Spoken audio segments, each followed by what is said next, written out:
పెద్ది సుదర్శన్ రెడ్డి దివంగతులైన తర్వాత నర్సంపేట నియోజకవర్గంలో ఉన్నటువంటి వాళ్ళే కాకుండా పార్టీలకు అతీతంగా కూడా ఒక్కొక్కరు బాధాతప్త హృదయాలతో వస్తున్నటువంటి పరిస్థితి. జిఎస్ఎల్ మెడికల్ ఇన్స్టిట్యూషన్స్ మరియు కిమ్యూ ఇంటర్నేషనల్ యూనివర్సిటీ భాగస్వామ్యంతో ఇండియన్ అలైన్డ్ ఎంబీబీఎస్ కోర్స్ అడ్మిషన్లు అందిస్తోంది నియో. అసలు పెద్ది సుదర్శన్ రెడ్డి ఇంత అకాల మరణం చెందుతాడని చెప్పి, అలాగే ఇంత హఠాన్ మరణం చెందుతాడని చెప్పి ఎవరు ఊహించలేదు. ఎందుకంటే తనకు ఎట్లాంటి చెడు అలవాట్లు కూడా లేవు. నాన్ వెజ్ తినడు, మందు తాగడు, ఎటువంటి ఫుడ్ మీద ఫుల్ కాన్షియస్ ఉన్నటువంటి వ్యక్తి. కానీ ఇట్లాంటి వ్యక్తి తమ మధ్య లేడన్నటువంటి విషయం ఇక్కడ రాజకీయ పార్టీలు ఏ పార్టీలు కూడా జీర్ణించుకోలేకపోతున్నటువంటి పరిస్థితి. ప్రస్తుతానికైతే వారితోటి ఇక్కడ రాజకీయాల కన్నా వ్యక్తిగత అనుబంధాలే ఎక్కువ మంది ఉన్నటువంటి సందర్భంలో ఇక్కడ ప్రస్తుతానికి వరంగల్ జిల్లా బీజేపీ ఇన్ఛార్జ్, అలాగే నర్సంపేట నియోజకవర్గ ఇన్ఛార్జ్గా ఉన్నటువంటి గోగుల రాణా ప్రతాప్ రెడ్డి గారు, డాక్టర్ రాణా ప్రతాప్ రెడ్డి గారు మనతో ఒక్కసారి మనం మాట్లాడదాం. సార్, ఇప్పటి వరకు పెద్ది సుదర్శన్ రెడ్డి తోటి ఉన్నటువంటి అనుబంధం వ్యక్తిగతంగా ఉంది. ఆయనకి ఏంటంటే రాజకీయాలను చూశాడు కాదని చెప్పి అంటున్నారు. బయటి వాళ్ళు కూడా ఈయనను రాజకీయ నాయకుడిగా కాకుండా ఒక ఆత్మీయ సంబంధం ఉన్నటువంటి వ్యక్తిగా చూశారని చెప్పి అంటారు. మీరు కూడా గతంలో బీఆర్ఎస్ తోటి కూడా కొంత అనుబంధం ఉన్నటువంటి సందర్భాలు కూడా మనకు తెలుసు. అట్లాంటప్పుడు మీరు అన్నతోటి మీకు ఉన్నటువంటి అనుబంధం ఏంటి? పెద్ది సుదర్శన్ రెడ్డి గారు ఇలా మరణించడం కానీ ఇలా నర్సంపేట నియోజకవర్గానికే కాదు యావత్ తెలంగాణకు కూడా ఒక గ్రేట్ లాస్ అది. ఎందుకనంటే ఉద్యమ సమయంలో ఉద్యమ పోరాటం చేసిండ్రు. ఆ తర్వాత శాసనసభ్యులుగా 5 సంవత్సరాలు పనిచేశారు. ఈ 5 సంవత్సరాల్లో కూడా నర్సంపేట ప్రజల కోసం అహర్నిశలు కృషి చేసి నర్సంపేటను డెవలప్ చేద్దామని చెప్పి ప్రయత్నం చేశారు. కొంతవరకు డెవలప్మెంట్ కూడా చేయడం జరిగింది. మరి నాకు సుధన్నతోటి ఉన్న అనుబంధం ఏంటంటే, నన్ను రాజకీయాలకు తీసుకొచ్చిందే పెద్ది సుదర్శన్ రెడ్డి గారు 2017లో. ఆ తర్వాత ఆయన శాసనసభ్యులుగా కావడానికి మేము అహర్నిశలు కృషి చేసి ఆయన శాసనసభ్యులు చేసినాం బీఆర్ఎస్ పార్టీలు ఉన్నప్పుడు. ఇక ఆ తర్వాత జరిగిన పరిణామ కార్యక్రమంలో వేరే పార్టీకి వెళ్ళాం. కానీ ఎప్పటికైనా కానీ సుదర్శన్ రెడ్డి గారి లైన్ ఏది ఉండేనంటే, నేను ప్రాతినిధ్యం వహిస్తున్న ఏరియాకు, అక్కడి ప్రజలకు నేను అభివృద్ధి చేయాలి.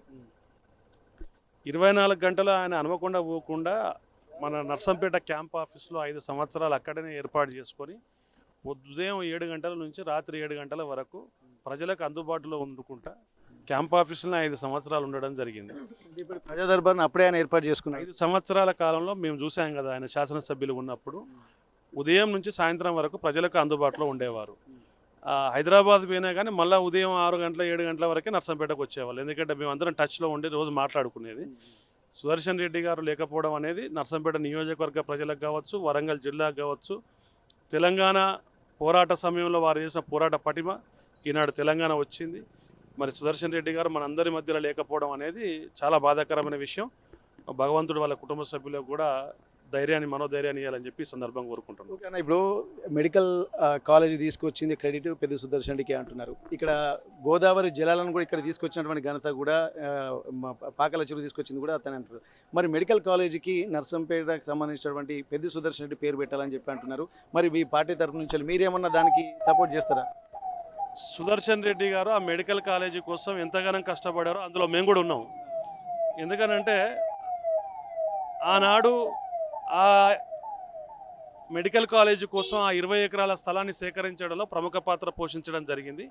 ఆ స్థల సేకరణ తర్వాత కూడా సెంట్రల్ గవర్నమెంట్ నుంచి వచ్చిన 68 కోట్ల రూపాయలను అక్కడ మెడికల్ కాలేజీ కావచ్చు, హాస్పిటల్ కావచ్చు, 68 crores రూపీస్ సెంట్రల్ గవర్నమెంట్ పండిస్తే దాన్ని ఎట్లా ప్లాన్ చేయాలి, ఏం ప్లాన్ చేయాలి, ఇది పేద ప్రజలకు ఏ రకంగా ఉపయోగపడాలి అని చెప్పి ముఖ్య పాత్ర పోషించి సుదర్శన్ రెడ్డి గారు. దానికి ఆయన పేరు పెట్టడంలో భారతీయ జనతా పార్టీ తరఫున కూడా మేము మద్దతు ప్రకటిస్తున్నాం. అశోక్ రెడ్డి గారు, మీరు హనుమకొండ జిల్లా అధ్యక్షులుగా బీజేపీలో ఉన్నటువంటి సమయంలో బీజేపీ జిల్లా అధ్యక్షులుగా అప్పుడు తెలంగాణ ఒక ఉర్రు తలుగుతున్నటువంటి పరిస్థితి. ఎందుకంటే ఇక్కడ రాజకీయ అంశాలు ప్లస్ ప్రాధాన్యత సంతరించుకోవడంతో పాటు ఎవరికి వారు క్లెయిమ్ చేసుకున్నటువంటి పార్టీగా ఇట్లా ఉన్నటువంటి పరిస్థితి. కానీ అట్లాంటి సందర్భంలో కూడా మీరు పెద్ది సుదర్శన్ రెడ్డి తోటి కూడా చాలాసార్లు సాన్నిహిత్యంగా ఉంటారు. ఒక్కోసారి వైరం కూడా ఏర్పడేటువంటి అవకాశాలు కూడా మాట్లాడే సందర్భాలు కూడా వస్తూ ఉంటాయి. మరి మీరు ఎట్లా చూస్తున్నారు పెద్ది సుదర్శన్ రెడ్డి దివంగతులు కావడాన్ని? స్వర్గీయ పెద్ది సుదర్శన్ రెడ్డి గారు చనిపోవడం అనేది ఈ ప్రాంతానికే కాదు వరంగల్ జిల్లా ప్రజలకు అందరికీ కూడా తీరని లోటు. అదే రకంగా వారు జిల్లా అధ్యక్షులుగా ఉన్నప్పుడు నేను కూడా వరంగల్ జిల్లా భారతీయ జనతా పార్టీ అధ్యక్షునిగా ఉన్నాను.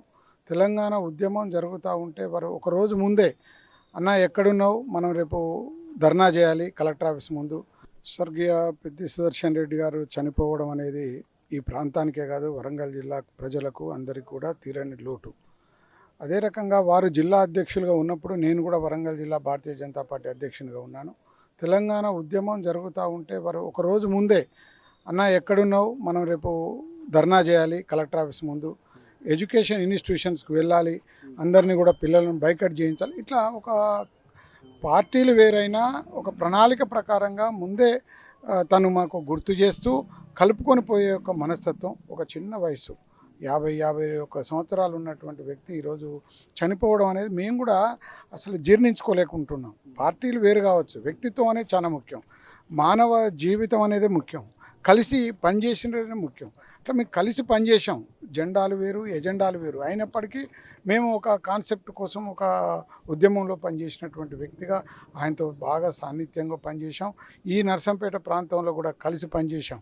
జెండాలు వేరైనప్పటికీ మేము ఎవ్రీడే మాట్లాడుకునేది, అన్న నీ సిద్ధాంతం నీది, నా సిద్ధాంతం నాది, కానీ మనం ఇద్దరం కలిసి ప్రజల కోసం పనిచేయాలనే ఒక వ్యక్తిత్వం ఉన్నటువంటి వ్యక్తి సుదర్శన్ రెడ్డి గారు. వారు లేని లోటు తీరంది. ఆ కుటుంబానికి ధైర్యాన్ని ఇవ్వాలి, వారి ఆత్మకు శాంతి చేకూరాలని భారతీయ జనతా పార్టీ పక్షాన నేను కోరుకుంటాను. సిద్ధాంతాలు వేరైనా అభివృద్ధి అన్ని పార్టీల లక్ష్యం కాబట్టి ఇక్కడ పార్టీల వైరుధ్యాలు కాకుండా అభివృద్ధి కోసం ముందుకు నడిచింది. అందులో తెలంగాణ రాష్ట్రం యొక్క ఆవశ్యకతను గుర్తించినటువంటి అన్ని పార్టీలు సబ్బండ వర్ణాలు ఇక్కడ తెలంగాణ ఉద్యమంలో పార్టిసిపేట్ చేశాయి. ఏ పార్టీ అనేది కాకుండా ఇక్కడ అన్ని పార్టీలను కలుపుకొని పోయేటువంటి విధంగా ఉన్నట్టుగా తెలుస్తుంది. ప్రస్తుతానికి ఇక్కడ వీళ్ళు బీజేపీ నేతలు చెప్తున్నటువంటి విషయం ఏంటంటే పెద్ది సుదర్శన్ రెడ్డి ముందు నాయకుడిగా కాకుండా కార్యకర్తగా పనిచేశాడు కాబట్టి అంత జనం వచ్చారన్నది ఇక్కడ మనం స్పష్టంగా గమనించాలి. నాయకత్వ లక్షణాలు అనేది కార్యకర్తలో ఉన్నటువంటి సమస్యలు తెలుసుంటేనే, కార్యకర్త పడుతున్నటువంటి ఇబ్బందులు ఏదో తెలుసుకుంటేనే నిజమైన నాయకుడిగా నిలబడతారన్నటువంటి విషయాన్ని కూడా స్పష్టంగా గమనించాల్సినటువంటి అవసరాన్ని గుర్తు చేస్తున్నారు. అట్ట నిలబడినటువంటి వ్యక్తి కాబట్టి ఒక వేలాది కాదు లక్షలాది మంది జనం వచ్చి ఒక అశేషమైనటువంటి జనం అంటే ఇసుకేస్తే రాలనంత జనం వచ్చినటువంటి పరిస్థితి. మరి అది అట్లాంటి నాయకుడిగా ఉండడం అనేది కూడా తమకు కూడా ఒక గర్వకారణం. ఎందుకంటే రాజకీయాలను కూడా రాజకీయ నాయకుల యొక్క ప్రాశస్త్యాన్ని కూడా పెద్ది సుదర్శన్ రెడ్డి చనిపోయి కూడా నిరూపించాడన్నటువంటి ఒక ఆలోచన కూడా బీజేపీ నేతలు చేస్తున్నటువంటి పరిస్థితి. మరి అట్లాంటి జీవితమే నిజమైనటువంటి జీవితం, అట్లాంటి నాయకత్వమే నిజమైనటువంటి నాయకత్వం అన్నటువంటి విషయాలు కూడా ప్రతి ఒక్కరు గమనించాల్సినటువంటి అవసరాన్ని కూడా వారు చెప్తున్నటువంటి మాటలో మనకు స్పష్టమవుతున్నటువంటి పరిస్థితి. వరంగల్ జిల్లా నల్లబెల్లి నుండి కెమెరా పర్సన్ వంశీతో వెంకటరత్నం, RTV వరంగల్. పెద్ది సుదర్శన్ రెడ్డితోటి తనకు ఉన్నటువంటి సాన్నిధ్యం, ఎందుకంటే తను యువ నాయకుడిగా ఇప్పుడు బీజేపీ పార్టీలో వరంగల్ జిల్లా నుంచి క్రియాశీలకంగా పనిచేస్తున్నారు, నర్సంపేట నియోజకవర్గ ఇన్ఛార్జ్గా ఉంటున్నారు. మరి అట్లాంటి అంటే వివిధ పార్టీలకు సంబంధించినటువంటి వ్యక్తులు కూడా రాజకీయ అరంగేట్రం చేయడంలో ముఖ్యంగా ఇక్కడ పెద్ది సుదర్శన్ రెడ్డి పాత్ర కూడా ఉందని చెప్పి అంటున్నారు. ఇక్కడ పెద్ది సుదర్శన్ రెడ్డి తెలంగాణలో ఉన్నటువంటి వ్యతిరేక శక్తులందరినీ కూడా పార్టీలకు అతీతంగా ఏకం చేసి తెలంగాణ వైపు దృష్టి మళ్లించి బీఆర్ఎస్ పార్టీలో కొనసాగేటువంటి పరిస్థితులు కనిపించినాయి. కానీ ఇట్లాంటి యువ నాయకులు కూడా వివిధ పార్టీలో ఉన్నప్పటికీ కూడా తన రాజకీయ గురువు ఎవరంటే పెద్ది సుదర్శన్ రెడ్డి అని చెప్పుకుంటున్నారంటే నిజంగా వారికి ఉన్నటువంటి సాన్నిహిత్యం, ప్రజలతోటి ఉన్నటువంటి వారికి మమేకమవుతున్నటువంటి తీరు, అట్లాంటి నాయకత్వ లక్షణాలు పునిగిపుచ్చుకొని అదే ఇన్స్పిరేషన్గా ముందుకు వెళ్తానన్నటువంటి పరిస్థితి కనిపిస్తుంది. ముఖ్యంగా ఇక్కడ చెప్పుకోవాల్సింది ఏంటంటే నర్సంపేటలో ఉన్నటువంటి మెడికల్ కాలేజీకి పెద్ది సుదర్శన్ రెడ్డి పేరు పెట్టడానికి కూడా బీజేపీ పార్టీ నుంచి తాము స్వాగతిస్తున్నామని చెప్పి అంటున్నారు. ఇది కూడా తమకు ఒక అరుదైన గౌరవంగా కూడా మేము భావిస్తున్నామని చెప్పి బీజేపీ నేతలు కూడా చెప్తున్నటువంటి పరిస్థితి. వరంగల్ జిల్లా నల్లబెల్లి నుండి కెమెరా పర్సన్ వంశీతో వెంకటరత్నం, RTV వరంగల్.